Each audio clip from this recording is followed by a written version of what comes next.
ఓం శ్రీ మాత్రే నమః. పాల్గొన మాసం ప్రారంభమైంది. దేవతలు జన్మించిన నెల అంటే ఈ పాల్గొన మాసంలోనే. పూజలు చేసుకున్న వారికి చేసుకున్నంత పుణ్య ఫలితం దక్కుతుంది ఈ పాల్గొన మాసంలో.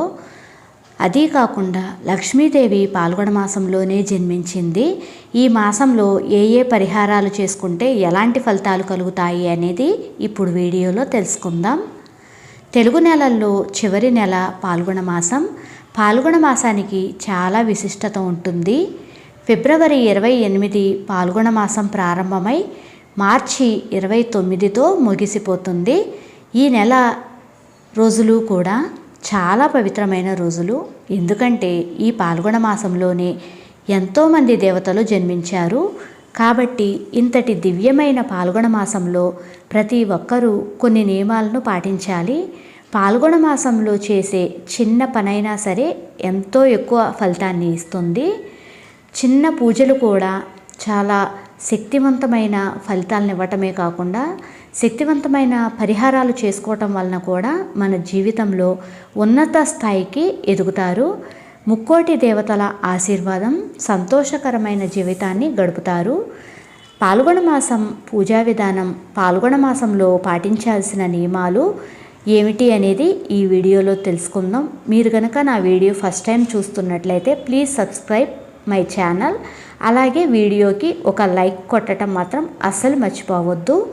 ఈ శక్తివంతమైన పాల్గొన మాసంలోనే శ్రీరాముడు లంకకి బయలుదేరాడు అని మన శాస్త్రాలు చెబుతున్నాయి. అలాగే సంపదలకు దేవతైన లక్ష్మీదేవి కూడా ఈ పాల్గొన మాసంలోనే జన్మించింది. ముఖ్యంగా ఈ పాల్గొన మాసంలో శ్రీ మహావిష్ణువుని, లక్ష్మీదేవిని అలాగే శివుణ్ణి పూజించాలి. పాల్గొన మాసంలో వచ్చే ప్రతి సోమవారం రోజున శివుణ్ణి గనక పూజించినట్లయితే భార్యాభర్తల మధ్య గొడవలు లేకుండా ఉంటాయి. అంతేకాకుండా వారి సంసారంలో సుఖ సంతోషాలతో జీవిస్తారు. అలాగే ఈ నెలలో వచ్చే ప్రతి శుక్రవారం ఇంకా శక్తివంతమైనదే. లక్ష్మీదేవి జన్మించిన ఈ పాల్గొన మాసంలో లక్ష్మీదేవికి ప్రీతికరమైన శుక్రవారం నాడు ఎవరైతే ఇంట్లో పూజ చేసుకుంటారో అలాంటి వారికి విపరీతమైన ధనలాభం కలిసి వస్తుంది. కాబట్టి ఈ పాల్గొన మాసంలో వచ్చే శుక్రవారం నాడు తప్పకుండా లక్ష్మీదేవిని పూజించండి. అలాగే లక్ష్మీ కటాక్షంతో మీరు ధనవంతులవుతారు. ఈ నెలలో ఒక్కసారైనా సరే ఉసిరి చెట్టు కింద దీపం వెలిగించి ఉసిరి చెట్టుకు ప్రదక్షిణాలు చేసినట్లయితే ఆర్థికపరమైన ఇబ్బందులు లేకుండా డబ్బు పరంగా బాగా కలిసి వస్తుంది. ఈ పాల్గొన మాసంలో ఇంటిని శుభ్రం చేసేటప్పుడు నీళ్లల్లో కొంచెం రాళ్ల ఉప్పు అలాగే పసుపు వేసుకుని ఇంటిని శుభ్రం చేస్తే ఇంట్లో ఉన్న దుష్టశక్తులన్నీ బయటకు వెళ్ళిపోయి మీ ఇంట్లోకి లక్ష్మీదేవి అడుగుపెడుతుంది. అంతేకాకుండా ఈ పాల్గొన మాసంలో తమలపాకులు ధనాన్ని ఆకర్షిస్తాయి అని చెప్తారు. కాబట్టి లక్ష్మీదేవికి ఇష్టమైన వాటిలో తమలపాకులు కూడా ఒకటి. కాబట్టి ఈ పాల్గొన మాసంలో వచ్చే ఏదైనా శుక్రవారం నాడు కొన్ని తమలపాకులను తెచ్చుకొని మీ ఇంటి గుమ్మానికి కట్టుకోండి. మీ ఇంటి గుమ్మానికి తమలపాకులు కడితే మీ ఇంటి సంపద రెట్టింపు అవుతుంది. డబ్బు పరంగా స్థిరపడతారు. ఎవరైతే కటిక పేదరికంతో బాధపడుతున్నారో అలాంటి వారు ఈ పాల్గొన మాసంలో ఒక లక్ష్మీదేవి చిత్రపటాన్ని తెచ్చుకొని మీ పూజ గదిలో పెట్టుకోండి. ఈ పాల్గొన మాసంలోనే లక్ష్మీదేవి జన్మించింది కాబట్టి లక్ష్మీదేవి చిత్రపటాన్ని మీ ఇంటికి తెచ్చుకున్నట్లయితే స్వయంగా మీ ఇంట్లోకి లక్ష్మీదేవి అడుగుపెట్టినట్లే అవుతుంది.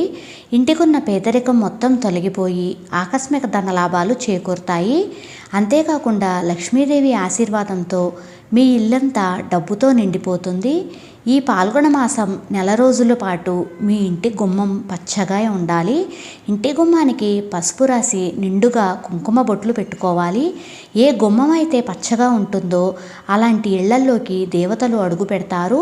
స్వస్తిక్ గుర్తుతో ముక్కోటి దేవతలు ఉంటారు అంటారు. కాబట్టి ఈ పాల్గొన మాసంలో ఇంటి గుమ్మం ముందు స్వస్తిక్ గుర్తుని గీయండి. ఇంటి ముందు స్వస్తిక్ గుర్తు ఉంటే మీ ఇంట్లోకి దరిద్ర దేవత ప్రవేశించకుండా మీ ఇంట్లో దేవతలు సంచరిస్తూ ఉంటారు. ఈ పాల్గొన మాసంలోనే చంద్రుడు కూడా జన్మించాడు. కాబట్టి ఈ పాల్గొన మాసంలో ప్రతిరోజు రాత్రి సమయంలో చంద్రుడిని దర్శించి నమస్కారం చేసుకుంటే కోరిన కోరికలన్నీ నెరవేరుతాయి. శక్తి స్వరూపిణి అయిన పార్వతీదేవికి నిమ్మకాయలంటే చాలా ఇష్టం కాబట్టి ఈ నెలలో ఇంట్లో పూజలు చేసేటప్పుడు ఒక నిమ్మకాయను మీ పూజ గదిలో ఉంచి ఆ నిమ్మకాయ పైన పసుపు కుంకుమలు వేసి ఏదైనా మీ మనసులోని కోరిక కోరుకోండి. పాల్గొన మాసంలో ఇలా చేస్తే మీరు అనుకున్న కోరికలన్నీ నెల రోజుల్లోనే తీరిపోతాయి. అలాగే మనలో చాలామందికి ఏ పని చేసినా అస్సలు కలిసి రాదు. ఇటువంటి వారు ఇంట్లో డబ్బు సమస్యలు, కుటుంబ సమస్యలు, అనారోగ్య సమస్యలు, ఎన్నో సమస్యలు వెంటాడుతూ ఉంటాయి.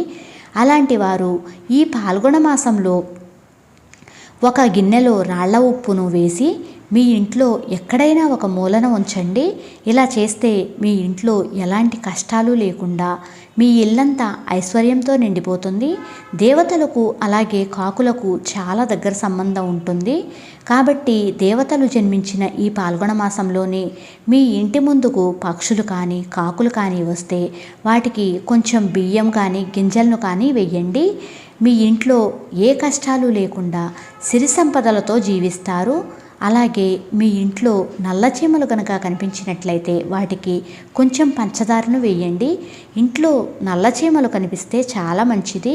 కాబట్టి నల్లచీమలకు పంచదారను వేస్తే మీరు త్వరలోనే ధనవంతులయ్యే అవకాశం కూడా ఉంటుంది. పాల్గొన మాసంలో మాంసాహారానికి దూరంగా ఉండాలి. ఈ నెలలో మాంసాహారం తింటే జీవితాంతం ఆర్థిక ఇబ్బందులు పడతారు. ఈ నెలలో చేసే పూజలకు రెట్టింపు ఫలితం అనేది ఉంటుంది.